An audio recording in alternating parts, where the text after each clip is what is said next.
আসসালামু আলাইকুম বন্ধুরা, কেমন আছেন? আশা করছি সবাই অনেক অনেক অনেক ভালো আছেন। আলহামদুলিল্লাহ, আমিও ভালো আছি। যতই বলি কাউকে ঘর দেব না, কাউকে টিউবওয়েল বসাতে যাব না, এরপরেও আসলে মানবিক কাজ এটি বন্ধ রাখা খুবই কঠিন। আপনাদের খেয়াল আছে হয়তো, আমাদের সিরাজগঞ্জ জেলাপাড়া অত্যন্ত একটি গ্রাম আমডাঙ্গা অলিপুর, ওইখানে একটা মাদ্রাসায় গিয়েছিলাম মেহমানদারি করতে। তো ওখানে ছোট্ট একটা মেয়ে, নাম আসমা, ক্লাস 2তে পড়ে, আমাকে ব্ল্যাকবোর্ডে কিছু লেখা লিখে দেখিয়েছিল। আমি অত্যন্ত খুশি হয়েছিলাম, পকেট থেকে কটা টাকা দিয়ে আসছিলাম। ওই ভিডিওটি পাবলিশ হওয়ার পরে সুদূর আমেরিকা থেকে আমাদের সাজ্জাদ চৌধুরী, সাজ্জাদ ভাই, তিনি বললেন যে ওই মেয়েকে আমি 10,000 টাকা দিতে চাই। যাই হোক, আমি ওদেরকে খবর দিয়ে নিয়ে এসে তাদের হাতে 10,000 টাকা তুলে দিলাম। ঠিক ওই মুহূর্তেই ওর মা রত্না আর ওনার সঙ্গে ওই এলাকার আরও 2-4 জন আসছিলেন, এর মধ্যে উল্লেখযোগ্য কাইম হোসেন জুয়েল।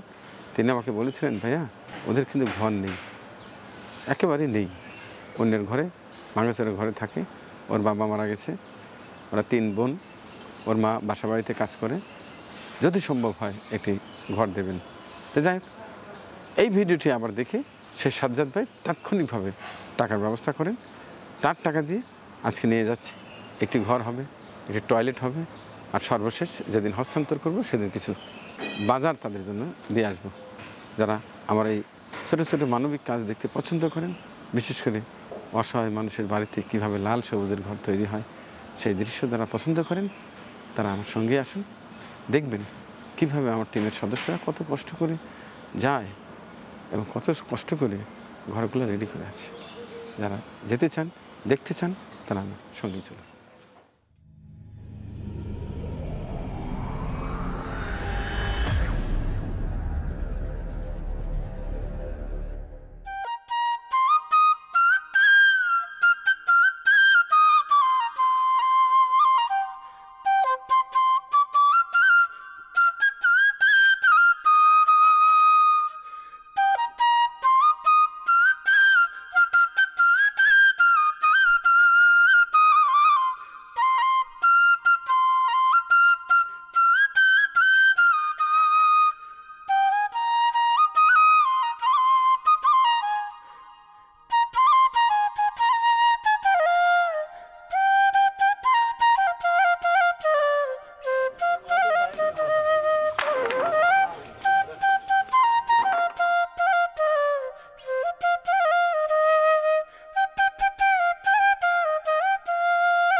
ইতিপূর্বে তো অনেক জায়গায় অনেক ঘর মানবতার ফেরিওয়ালা আমাদের মানিক ভাই দিয়েছে।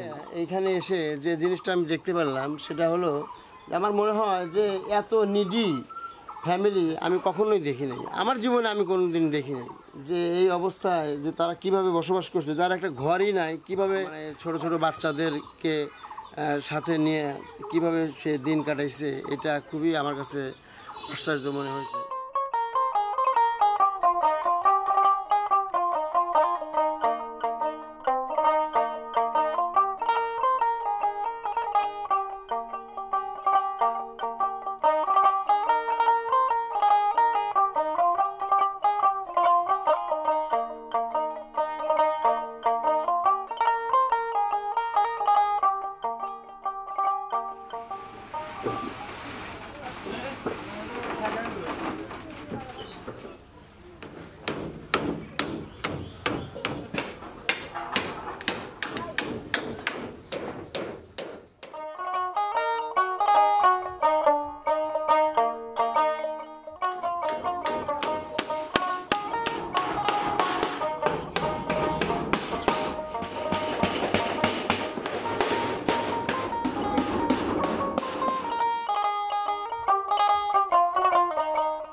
উঠুক।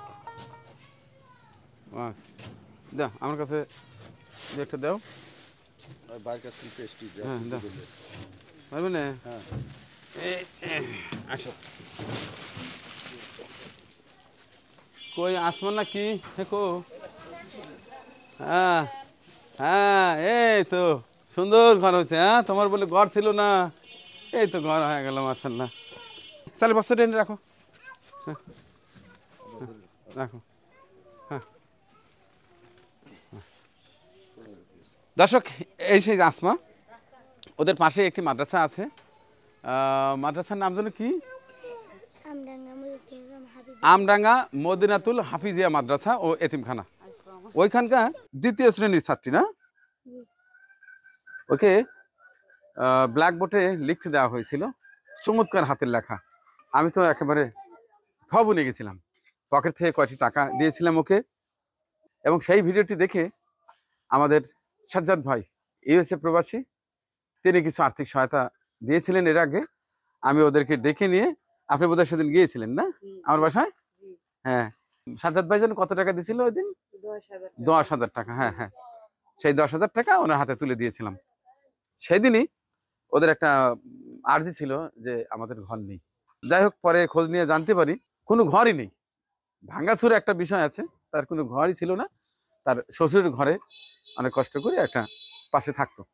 যাই হোক, সাজ্জাদ ভাইয়ের বিষয়টি আবার নজরে আসে। তিনি আমাকে বলেন যে ভাই আপনি একটা ঘরের ব্যবস্থা করেন, যেটি অর্থ লাগে আমি ব্যবস্থা করছি। যাই হোক, আল্লাহ চাইতো সেই ঘরটি হয়ে গেছে। তো এখন তো সুন্দর একটা ঘর পাইলা, ভালো লাগছে তো? আচ্ছা, আপনাদের বোধহয় একটা টয়লেটের দরকার ছিল, টয়লেট দিছে তো? টয়লেটও দিছে, তাহলে ঘরও হলো, টয়লেটও হলো। আর এখন একটা বাড়িতে আসলে খালি হাতে তো আসা যায় না। এই যে চালও নিয়ে আসছি, এই দেখেন 1 বস্তা চাল এনেছি আর বিভিন্ন বাজার ঘাট করে এনেছি। চলো কিছুদিন। তো যাই হোক, আপনার সংসার চলে কেমনে এখন? ওইভাবে আমি কাজ করি, সাহায্য করে হয়তো 2-1 পয়সা এইরকম ভাবে চলে সংসার।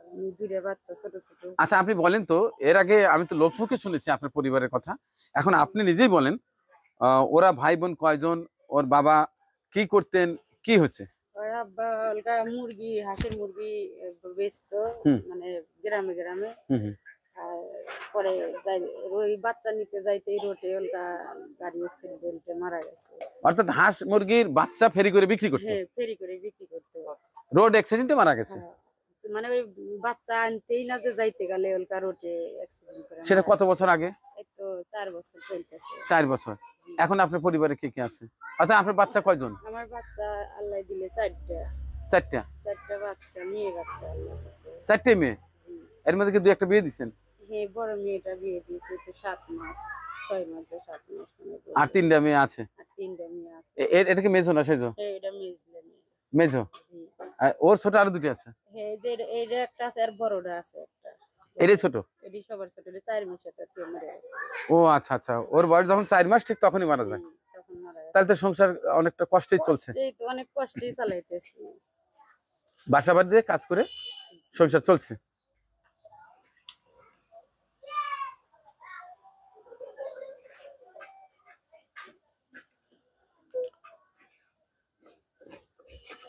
দর্শক, কিছু বলার নেই।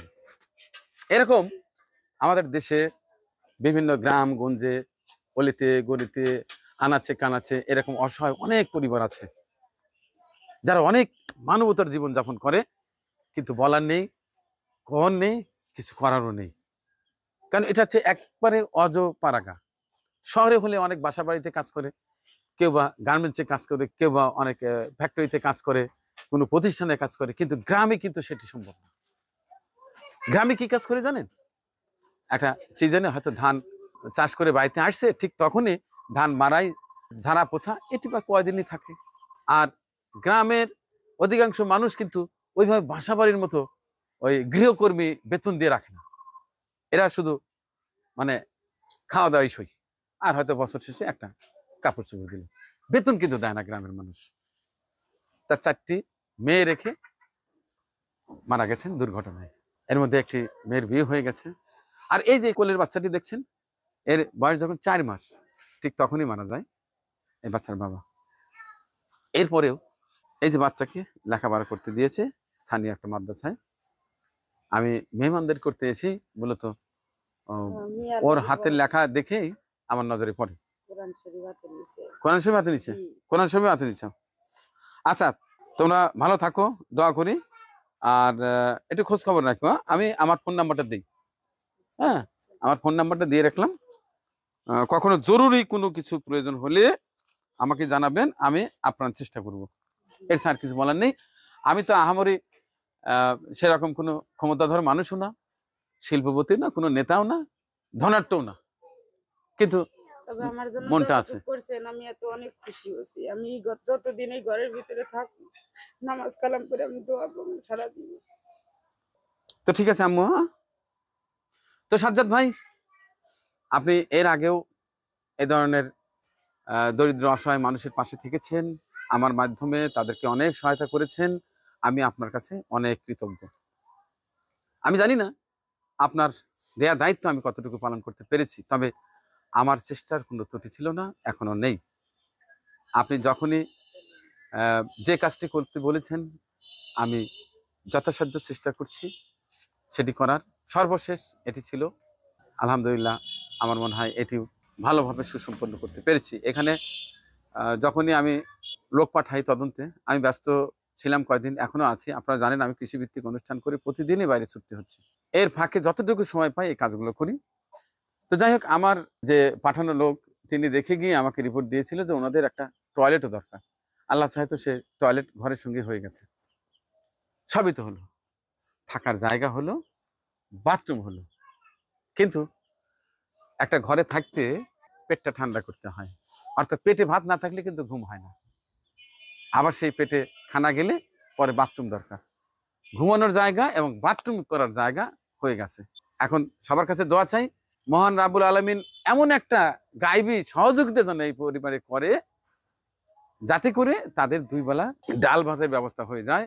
আর এই যে 3টা মেয়ে, এমনই দেখেন দুর্ভাগ্য এদের, একটা ছেলে নেই। ছেলে থাকলে হয়তো পরের কোনো জায়গায় একটা রিক্সা ভ্যান চালিয়ে হয়তো 200-400 টাকা ইনকাম করতে পারতো, সেটিও নেই। আল্লাহর লীলা খেলা, জানি না তিনি কি পরীক্ষায় ফেলেছেন। তবে এটা বিশ্বাস করি, পৃথিবীতে যার যত কষ্ট হবে আখিরাতে তার তত সুখ হবে। পৃথিবীতে যার অর্থ সম্পদ কম থাকবে তার হিসাবও কম থাকবে। সেদিক থেকে ওনারই ভালো আছে। অনেক টাকা পয়সাওয়ালা আছে, হাজার হাজার কোটি টাকা মানুষ আছে, ডজন ডজন বাথরুম, বাথরুমে যাওয়ার মানুষ নেই, ডজন ডজন রুম, থাকার মানুষ নেই, কোটি কোটি টাকা ব্যাংকে, খাওয়ার মানুষ নেই। আল্লাহ কাকে কিভাবে পরীক্ষায় ফেলেছেন জানি না, তিনিই জানেন। আমি দোয়া করছি, তোমাদের জন্য দোয়া রইল, আর ফোন নাম্বার রইল। সেরকম কোনো সমস্যা হলে আমাকে একটু জানাবেন, ঠিক আছে? আর আমি চেষ্টা করব দেখি আপনাদের জন্য আরো কিছু করা যায় কিনা, ঠিক আছে? জি আচ্ছা, আমাদের সাজ্জাদ ভাই ইউএসএ থাকে, তার জন্য দোয়া করবেন। আচ্ছা ঠিক আছে। সারা জীবনই দোয়া করবেন তার জন্য। এই গ্রামের নামটা জানো কি? আমডাঙ্গা। আমডাঙ্গা, উলিপুর। হ্যাঁ, অলিপুর আমডাঙ্গা। আলিপুর আমডাঙ্গা। এটা হচ্ছে কোন ইউনিয়নের মধ্যে পড়ছে? হাটিকুমরুলি। এটি সিরাজগঞ্জ উল্লাপাড়া উপজেলার হ্যাঁ, হ্যাঁ। সলঙ্গা থানার হাটিকুমরুল ইউনিয়ন। এটি হচ্ছে আমডাঙ্গা অলিপুর গ্রাম। আপনার স্বামীর নাম কি? আশরাফুল।